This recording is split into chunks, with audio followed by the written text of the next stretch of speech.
Greetings and welcome to Retention Chronicles, the podcast with learnings from expert e-commerce brands and partners. I'm your host, Mariah Parsons.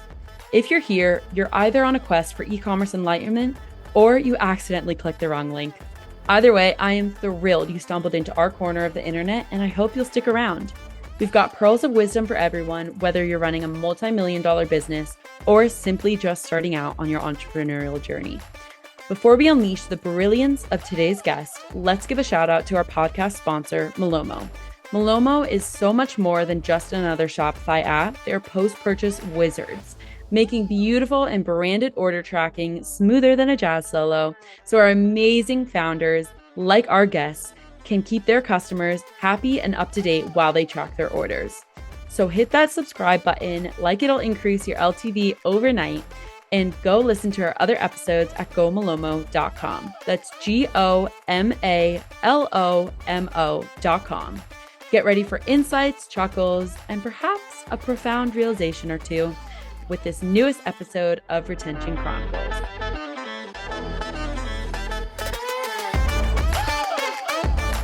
Hello, everyone, and welcome back to Retention Chronicles. I'm stoked for our episode here today. Lissy and I were connected through a Slack channel, and we're going to give a shout out to Mackenzie Bauer. She has founded Female Founders Only, and I've been in the Slack group. I think she started it like 2 months ago, maybe, and it has been a great community ever since. So I hope anyone who's listening, any female founders out there, will go and check it out. But today we are sitting down with Lissy. Thank you so much for joining me here today. I'm so excited to have you. Please say hi to our audience and tell them about yourself. Hi, I'm so excited to be on here. So thank you for having me. Yes, I'm Lissy, the founder of Lissy Skincare.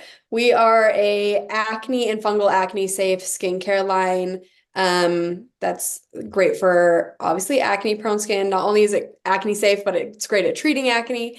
It's also pregnancy and breastfeeding safe. So we're kind of a baby brand and we are slowly growing, but that's kind of the general overview of Lissy Skincare. Love it. We'll get into it. We'll have plenty of time for that, even though these episodes always fly by.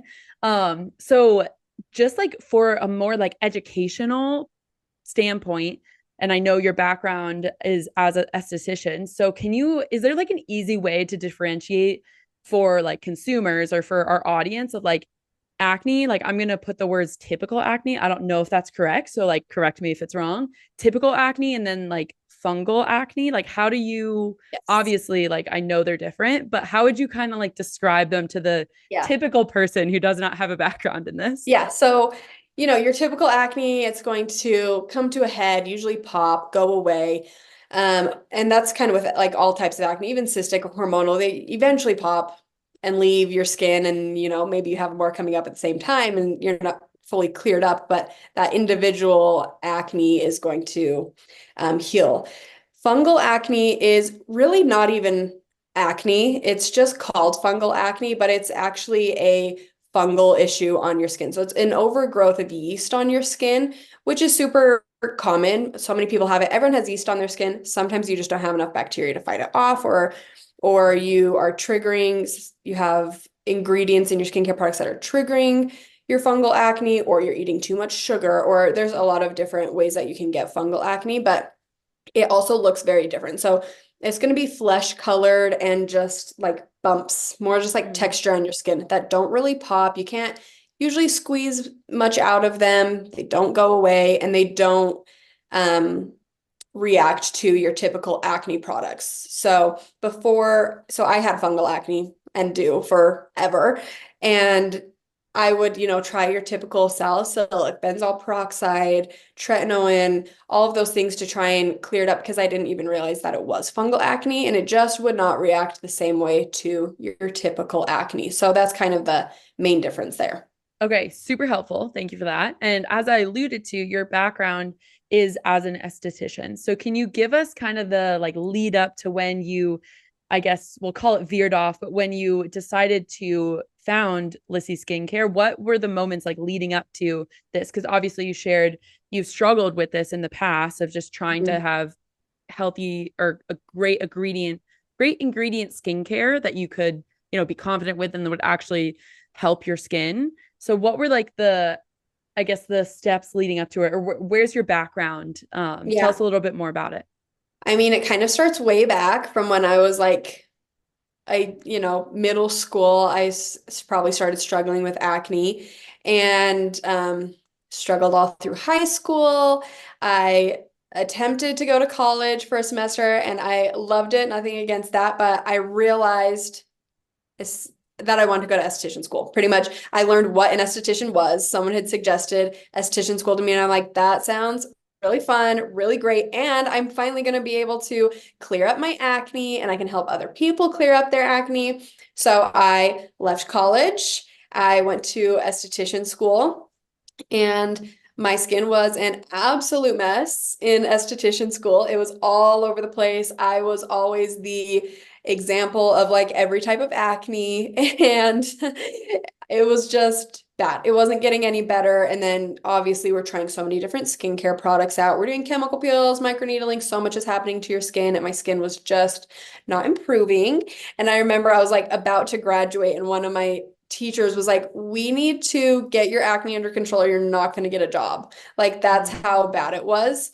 Um, and so I graduated, my skin still wasn't great, but I found a skincare line that I did like and it was improving my skin, but not to the point where I ever was confident in my skin. Like I Mhm. still consistently had acne and fungal acne. That was always such a big struggle for me. The bumps, they're all over my forehead, just crazy texture that makeup's not hiding your texture. I feel like it would just like even make it worse. So it was still just a roller coaster. And I'm trying to think. So I think I was doing, by the time Lissy Skincare actually launched, sorry, from me graduating esthetician school, and by the time Lissy Skincare actually launched, there was 4 years in between.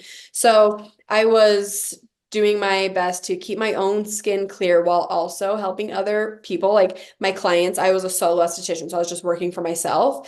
And honestly, it was tough mentally and like kind of embarrassing being like, yeah, I'm gonna totally help you clear up your acne.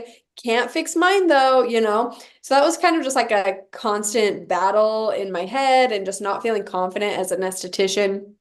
Um, and I started looking more into like fungal acne triggers and realized like every single product that I'm using has at least one fungal acne triggering ingredient in it. And it was so hard to find products that had none in them. And I feel like just nobody talks about fungal acne.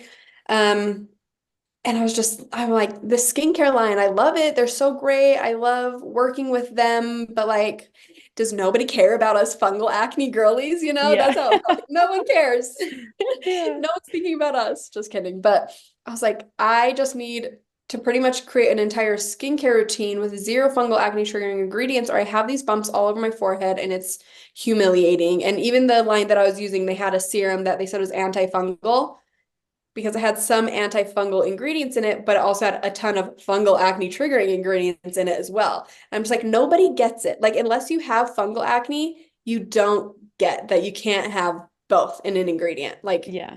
so, um, maybe 3 years into being an esthetician, I realized like I actually really want to maybe create my own skincare line. And in the past, I had done other businesses. So I had a clothing line for estheticians that was really, really successful in the esthetician community. And I hosted retreats for estheticians.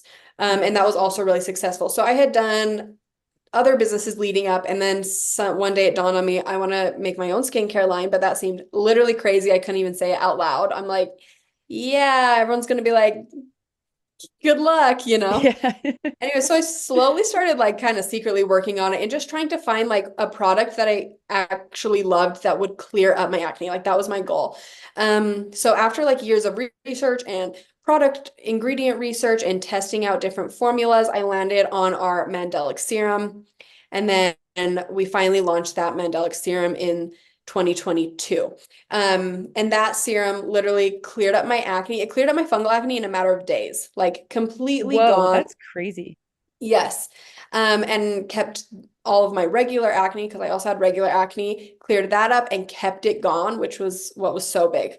Because you find products that work for a minute, but then your skin just kind of reverts back. So that was huge for me. And we launched just that one product, and it it was completely acne safe, completely fungal acne safe, and even pregnancy safe, which I was pregnant and just had my baby during the time of like launching the product. So it was important that I could obviously test out the products and use the products. And then slowly, so we're 2 years old now, slowly added three more products. So we have a hydrating serum, a vitamin C serum, and a cleanser. And those are all also pregnancy safe, acne safe, and fungal acne safe. So it kind of takes time to find the right products and make them work while talking to chemists being like, I know you don't care about fungal acne and you probably never thought about it, but I do. And you need to find ingredients to swap out. So these are all fungal acne safe. So we've just been in the process of that and even have another product coming out next month. So Ooh, okay, a little teaser. yeah. Very fun. Well, by the time that this episode comes out, that product will probably have been out. So Okay. very exciting. But okay, so many questions in there. Thank you for going into the background of it. I feel like um there's so many different ways I want to take this, but the So first way sorry, I'm that going was to a take little it. long-winded. No, I love it. I love it. The thing I always say on this podcast is like tangents are my favorite thing, and like going down rabbit holes and all that fun stuff. Like that's what this long form like interview style is meant to be. It's less like sound clippy. It's more just like Perfect. long form, getting to know Yeah. people. So if it's the vibe of the podcast for sure.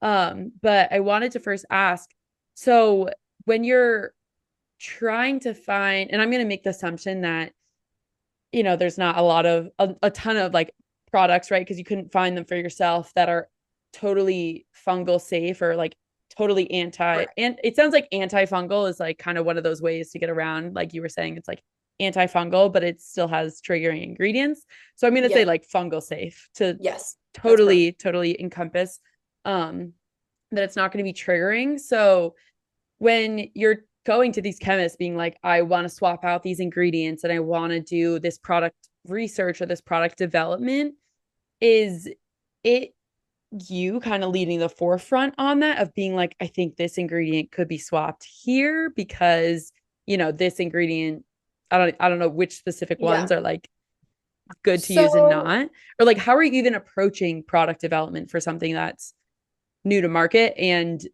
is like very inherently chemistry?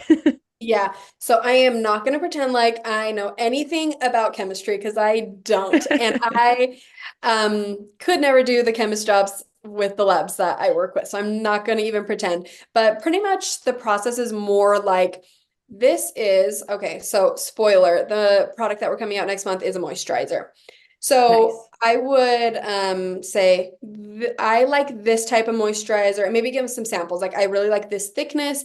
I like this product that has, these specific ingredients that target, anti-aging or whatever. Just maybe give them a few examples and say, I want it to feel like this, but I want it to be this thick and do this, and I want it to be fungal acne safe. And they go, like, okay, they don't really know what ingredients are fungal acne triggering or not. And neither do I off the top of my head. There is like a certain type of group that like is typically fungal acne trigger ingredient like oils and fatty acids or something like that.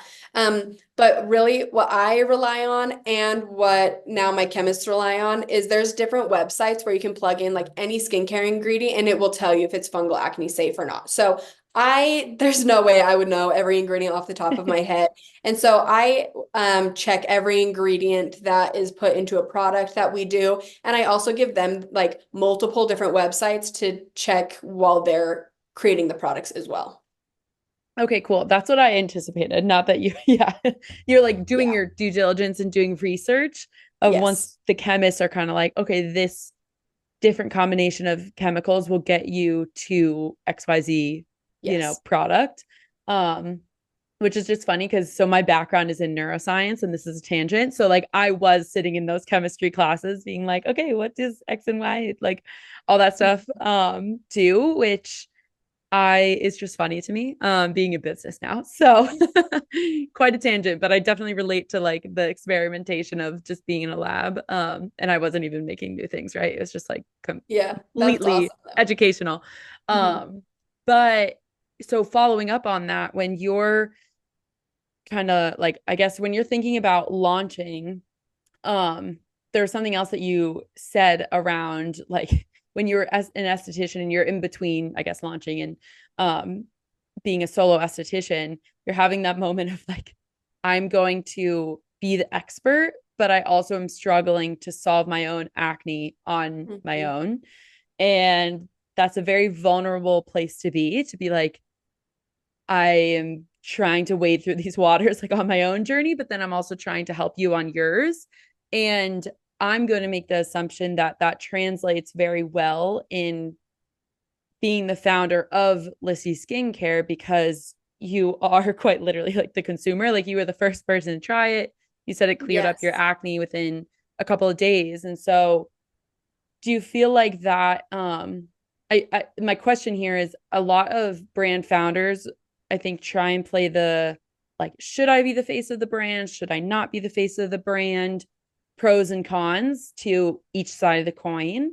And so with something that is like so inherent to I guess like confidence and vulnerability and the emotional aspect of who you are as a person, just because acne is one of those things that it's like so, and for some reason, like in society, we make it so important, or it just like feels like it is one of those barriers that like maybe if we evolved with time, like wouldn't be something that was, but we like have a whole beauty industry around Yeah. having makeup to cover up acne and imperfections. So long-winded way of asking you like what is your I guess how are you looking at how far to like really have the brand be your like the brand personality of the business be like your personal brand and trying to like see like I'm exactly the Uh, person that is on the other side of this website shopping with me because I feel like that's one of the things when I was of course stalking your website for this is like I'm seeing come through a lot on my end, so I'd love to get your take on that. yeah. So I know I'm like, I want to start a business, but I want it to feel like a very professional business. So when I started the brand, obviously I wanted it to feel like a professional brand and not just like a personal side project almost, you know what I'm saying? Yeah. Um, and that was really important for me, but I'm actually really glad that I kind of kept myself as the face of the business. And I think that especially with acne, having a personal like story behind it is incredibly helpful. Because it's vulnerable. Acne is so, yes, everyone is so beautiful with acne. Yes, it doesn't take away your self-worth or anything like that. But if you have acne and you struggle with it, you know how mentally debilitating it can be and how like personal it is. So I have found that people have connected with the brand and wanted to try the product more, even just from a business standpoint, when I am talking about my experience with it, and showing my before and afters and talking about how I'm an esthetician and I was not able to clear up my skin until these products. And I think that's only helped the business. Um, and like on TikTok, a lot of our business comes from TikTok, and I try to share my story on there as well, but I also share customer reviews and customer comments that we get on there all the time so people can see that it's not just me having these results. It's like our customers are obsessed with our products. So I do try and share that a lot too, but it is mostly I'm the face of the brand, and I think that it works for us. Um, we are trying to start to branch out a little bit more and find our customers that are loving our products to make more videos for us so it doesn't look like it's just me having these results, you know. But I think that it's the best thing that we could have done for our business instead of just even like, you know, you could do tons of educational posts around it. You could talk about ingredients or why it works. but selling the product works so much better when you have somebody talking to you about the product and sharing their experience and being really passionate about the products. Yeah, yeah, for sure. And I want to state too, like I as a consumer, so taken out of the e-commerce world, like I much prefer a brand with the founder just because one, I like find it very like I'm very intrigued by someone's journey and like why they started something. And there's just a curiosity there. But then I'm also very I don't want to say susceptible, but like I'm very attached to a brand if I like feel like I Yeah. know the person behind it, right? And so if I can see them sharing about this story or this struggle that they've had and this is where the product came from, I'm like, I just know as a consumer it's going to be a thought out or better thought out product because they're Yeah. facing that struggle rather than like someone who maybe has never struggled with this Yes. acne, fungal acne before, because it's not a problem you face. Like you, if you are in the middle of something, like if it like Yep. encapsulates multiple hours or like all hours of your day, you're going to be, Yes. you just know like certain pitfalls or certain things that are really important Mhm. versus trade-offs for other things. So Yeah, I think you're I, also just more passionate about it and you care about mhm, it more, and that resonates with your customers. And yeah, especially with acne, if you can relate to their struggle, they're going to appreciate that. yes, yeah, for sure.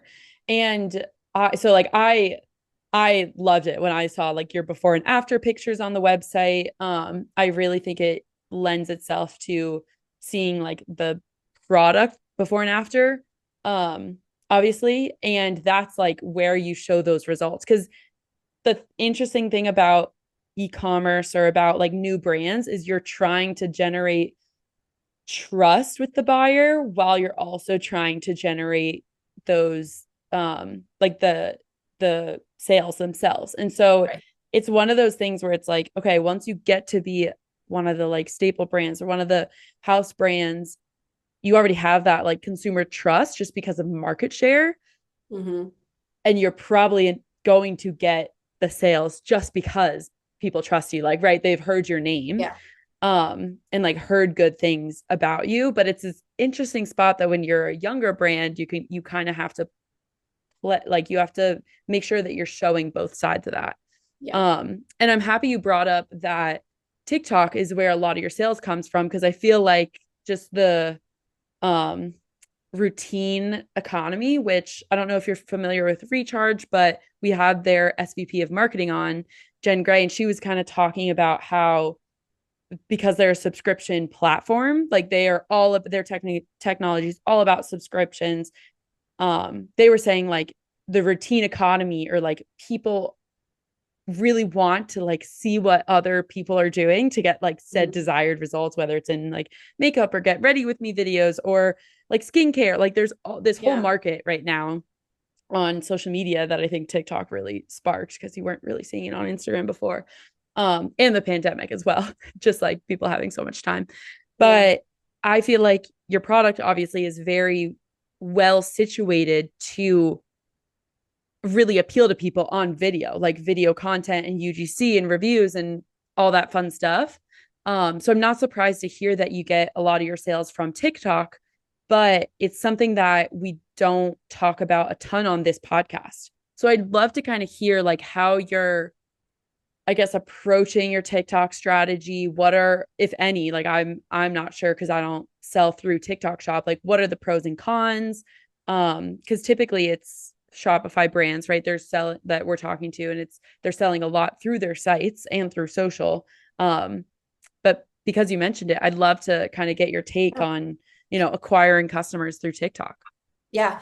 So we, I, TikTok has been like such a blessing in our business. I That's really don't awesome. have, I only mostly have positive things to say about it. So probably about 6 months into our business, someone told us to get on TikTok Shop, and we did. And just like we had viral video after viral video after viral That's video awesome. because Congrats. people were, thank you. Especially we got in at such a good time on TikTok Shop where it wasn't oversaturated and the algorithm was pushing TikTok Shop videos a ton.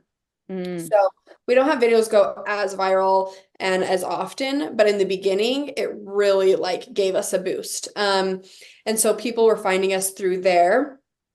And there's like, a really small fee with TikTok Shop, obviously, but it was it's not anymore. Like I think it's less than it would be on Amazon or something like that. So it's really competitive. Um, and and again, like the algorithm will just boost those posts. So we were just cranking out as much video as we could on there, and that's still what we're doing. TikTok Shop is getting more and more saturated, so I would say that's kind of a con is people are annoyed at mm. TikTok Shop. You know what I'm saying? So they scroll past it faster and stuff like that. But um I mean, I even got a comment, I think like 2 days ago, someone saying like, I've been eyeing this on TikTok Shop for a year and I finally just bought it. Mm. So it's still like TikTok is still pushing TikTok Shop videos, and people I know are seeing our videos all the time. So that's been super helpful. And then obviously just the video aspect and being able to talk face to face. I think that's the best way to sell something is through video. I always said like on Instagram stories, like getting on Instagram stories and talking about your story and showing your skin and your before and afters and letting people kind of see your passion with your business is like the best way to sell something. And so obviously that's all that TikTok is. So I'm able to get on there, and pretty much all my videos are talking videos. I rarely do like a cutesy skincare routine with music behind it. I usually go on there and I tell my story. I show my current skin. I show my skin before, and you can just kind of see how much I love the brand and how well it has worked for me. And then I also go on and share customer comments in a video. Like you can reply to a comment and make a new video. I make those all the time with comments talking about how much the product changed their life and stuff like that. So I think through TikTok, people have really been able to see the results, see the passion behind it, see so many other customer results just because of the comments that are coming in constantly. So TikTok has been seriously amazing for our business. Oh, I love hearing that. Especially just like small business. And I know a lot of people discover small businesses on TikTok, which Yeah. there's obviously going to be pros and cons to everything we do in life, but very much I love consuming TikTok as a consumer and as a marketer, and just seeing how creative people can get on that app, because I feel like it's throwing some chaos in marketing and I'm all here for Yeah, it. Like yeah, for sure. um but the more serious question of TikTok shop that was bouncing around in my mind is, so from a like, are you making or like organic content, but then do you have to like additionally boost your videos like they'll have on Instagram, or is it just like the algorithm will let it play out? Yeah, so it's just the algorithm. We have never done any paid marketing on TikTok. So it's just the TikTok shop. And I was going to say while I was talking about it that TikTok in the beginning gave crazy discounts to people, and it wouldn't come out of our pocket, it'd come out of TikTok's pocket. So that was like a huge incentive to have on TikTok shop. And they don't do them as much anymore. They do a little bit, but like people were able to get our product for a lot cheaper, and I would still get paid the full price of it. Anyway, so I was Wow. just gonna throw that in there because they still do that, just not as much, but that helped a ton in the beginning too. Um, but up until 6 months ago, we had never done any paid advertising anywhere ever. And literally just grew and grew and grew and grew without it just because of TikTok Shop and getting so many eyes on our product. And then about 6 months ago, we decided, okay, we have the budget, let's and we want to diversify. We don't want to just be seen on TikTok. Obviously, if TikTok goes away or something, that's scary, and that's always in the talks. So we started doing paid advertising on Instagram and Facebook, and that's been good.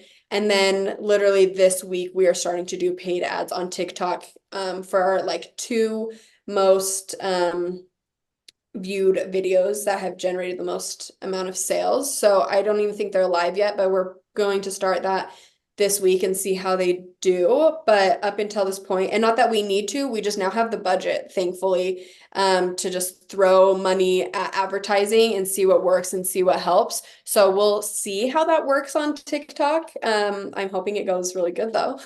Yeah, I hope it does too. I'll be looking out for them for sure. I feel like that's one of those things where, and I well, one of those things where it's obviously like a major success to get into the TikTok shop when you could and got that piece of advice to, capitalize on like the discounts. That's crazy, but also such a great marketing play or business play for them, Yeah. for TikTok to do, to like get Mhm. a bunch of people in their shop, Yeah. to then make them like stickier and more of a marketplace and like potential competitor with these other places, these other marketplaces. So kudos to them for like having that incentive to bring Yeah. businesses into like setting up their TikTok shop. And it also, I think, gives a lot of hope to our listeners because they're mostly like SMBs, right? Like they're scrappy. They're Mhm. trying to just like figure out so many different things at once and don't necessarily have huge budgets to, Yeah. compete with enterprise products or solutions or brands on the meta universe or in the meta Mhm. universe. So I love hearing like the notion or the strategy or the play that that you guys were successful in building out organic strategy, intentional strategy, in content, and we're able to see like, okay, XYZ does really well. Let's then like put some ad dollars behind it to then grow. Mhm. And I know we're talking mostly on the acquisition side of things, of like, how do you get eyeballs on your product? Like that is the currency that everyone cares about. Um, and so I want to transition more into the retention play. So once, you've acquired a new customer, how, especially with a SKU count, like a couple of really good quality products, how are you retaining them? Because I know the like routine of having these different cleansers and moisturizers that you'll be rolling out soon, and serums will, those are obviously it makes sense to like try and cross sell and upsell those products, and have like a whole routine that isn't going to trigger your acne to have a flare up. So I'd love to kind of get your breakdown of how are you thinking about the customer experience in retaining those, the customers that have already shopped with you once or twice. Yeah. So, oh man, there's like a few different ways. And I will say a huge downfall of TikTok Shop is that we don't have those customers' emails. Can you even believe that? I Like we can't have believe that. Wow. so many customers that we don't have emails to. But I will say so many people find us on TikTok, but then just go to our website and order. So it's kind of even like I would say 50-50 of people that like let's say 100% of people find us on TikTok, 50% will order on the website, 50% will order on TikTok. So it's not like every single person, but there is a lot of customers out there that we don't have email access to. So that is really hard. So obviously, continuing to post on TikTok, especially for those people that aren't getting emails from us or don't follow us on Instagram or anything like that, and just trying to just be in their ear all the time.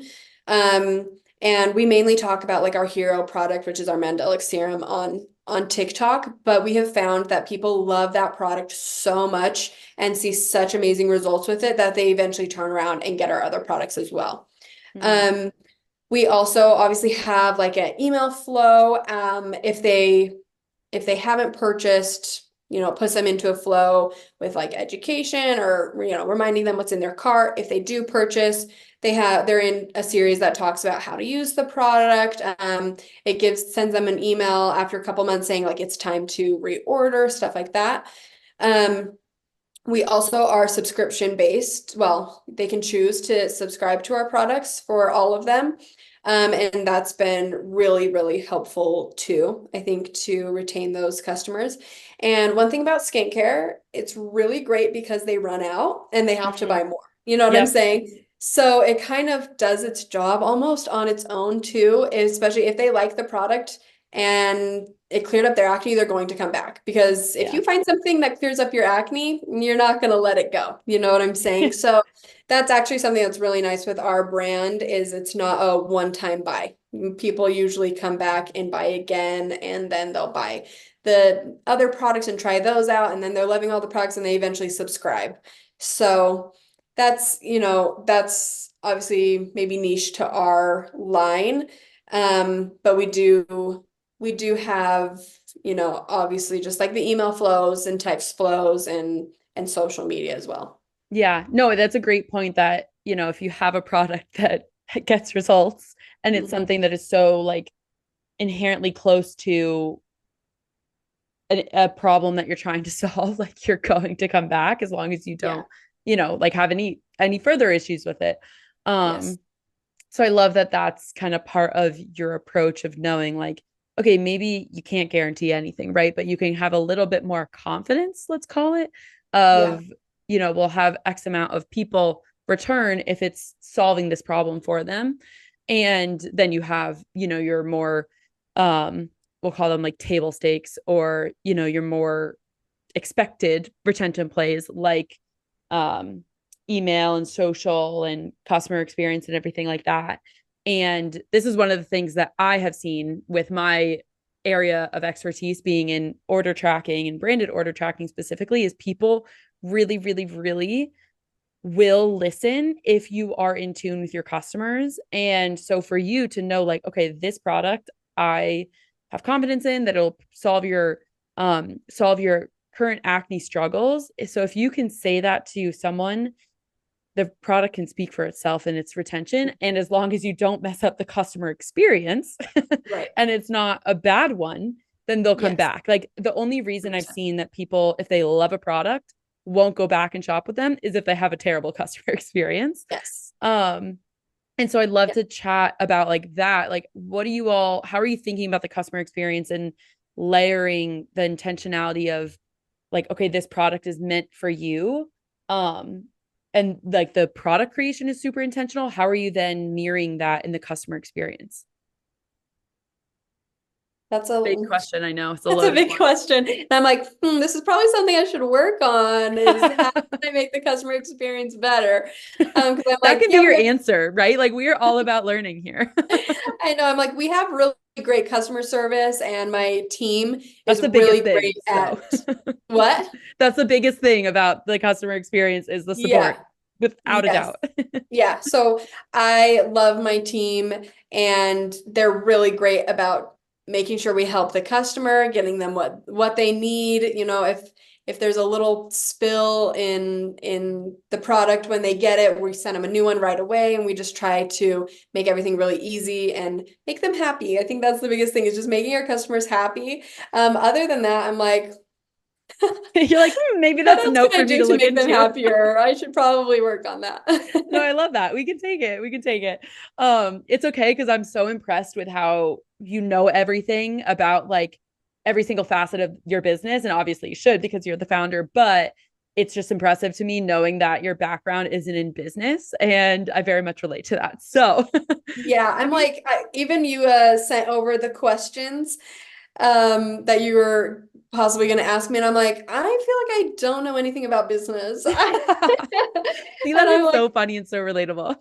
yeah, I'm like, I did not go to school for business. I'm an esthetician. I am flying by the seat of my pants, and that's how I feel about everything. Like even yesterday, I was having a meeting with my virtual assistant, and I'm like, okay, so we're trying to get like collabs and all of that done. We have no idea what we're doing, and it's not working. So we're gonna have to try something new. Like everything is just trial and error, and nobody's telling me what to do or how to do it, or even what like even simple business acronyms or something. I'm like, let me Google that real quick because I have no idea. Yeah, no, we can relate on this. I definitely remember my first ever, like it was during onboarding in my first, week or so. And I was literally looking up things like ROI and like Yeah, MRR and like all those things. So it's relatable. And look where we are now, right? Like a couple I years know. later, I we're know. we're I'm like, doing things. I know more. Mm-hmm. Still, I'm like, oh, I should think about the customer experience and walk through the whole website and make sure, like it's as easy as possible. And I should do all of these things. And I feel like I'm still just like in the, even just we've grown so much and we've been super successful, which I'm so grateful for, but I feel like I'm still in the phase of like, okay, how do we still keep this alive? Like I feel like I'm Yeah. still just trying to like keep it alive right now. So Well, yeah. I'll give you this caveat of if you haven't run into like major complaints about your customer experience, you're probably in the right ballpark of like been a great customer experience or one that like at least isn't frustrating enough because people will complain. Like no Yeah, doubt about it. Or for maybe sure. you're like currently approaching that phase of your business where you can say, like, okay, we have like XYZ already accomplished. We have those wheels turning. So now it's fun to turn our attention to something like the customer experience when you have a bit more of the research and can be like, oh, I can dive into this a little bit better. So Hmm. I say Yeah. that to mean only that our listeners will relate to that and have been there before if they're not currently there right now or will be Yep. there in the future if they haven't if they're Hmm. just starting out on their journey. um so I will wrap us up with asking, because and it's very I guess temperate to the conversation that we're having or the discussion, is where did you go to try and even learn all those things? Like I know we just joked about looking at business acronyms and all that fun stuff, but like are there any resources that have been really valuable to you? Has it just been like finding groups like female founders only, things like that, or like bringing in mentors? What has been helpful for you to like kind of start to understand how to have your own business? Yeah. Yeah, so like I said, I had done like the apparel business before, and that was not nearly as big as this, but that was like some baby steps that helped me learn how to, make a Shopify website and ship products and do e-com from a very basic standpoint. Um, so things like that. And then my brother owns a successful business, and I have people in my life that own other businesses that are not like mine at all, but have been able to give me some tips here and there Similar in enough, they're in business. business. Yeah. And so I think it's just been really slow. Even like Google in the beginning, just like Googling so many things like how to get a business license, just like the super basic stuff. And then as was able to grow more, I have been in masterminds. I've done like weekend masterminds here and there. And then this year, I'm actually in like a year-long mastermind that's specific to the skincare world and business. So that's been really helpful just to have people that have been there and know businessy things because I do Yeah. not know the businessy things, like I said. Um, and for have just to even have somebody be like, hey, we need to start planning out Black Friday, where last year probably was like 24 hours before, what should we do for Black Friday? So just kind of having somebody like hold my hand and help me plan and be a better business owner has been really helpful. So yeah, I have done just yeah, some masterminds, and that's been really, really helpful. Okay, awesome. I love that. Um, and I know you already gave us a little bit of a teaser for when this episode comes out, the new product that you'll have, but I'd like to wrap up the show by asking, are there any other things that you're really looking forward to? Like maybe it is your Black Friday, Cyber Monday plans. You don't have to like spoil them because this will be coming out right before then in end of October. But like anything else, any other product launches that you can just like hint at or something that you're excited about? So we're coming out with a moisturizer. It's coming out October 24th, and this has been the biggest labor of love. It's literally been done for almost a year, and now it's just been in the testing phase and all of this. I'm so excited to finally get it out, and I feel like I haven't been able to focus on new products other than this um, until now. So once this comes out, and I've kind of been switching labs and things have been changing a little bit like in the back end. Once everything kind of settles down with that, then I am very excited to start adding more products. So right now it's really just that moisturizer launch, which has been so exciting because as someone with acne and fungal acne, moisturizer is the hardest product to find. And that's not like too thin or going to burn your skin or not going to give you fungal acne. So I'm really, really excited about that. And then, yeah, we obviously are going to have Black Friday coming up and Cyber Monday. We'll have some fun deals. So Those are Okay. the biggest things happening. Yeah. Yay, so exciting. Yeah, that's great. I'm very much looking forward to it. This episode will come out 4 days after your launch. So happy Okay, early go get it. launch, but really congrats on your launch. Thank you. It's been great to have you here, Lissy. This has been super fun. So thank you for making the time and taking me up on my offer. Of course. Thanks for having me. It's been so fun. Good, glad to hear it.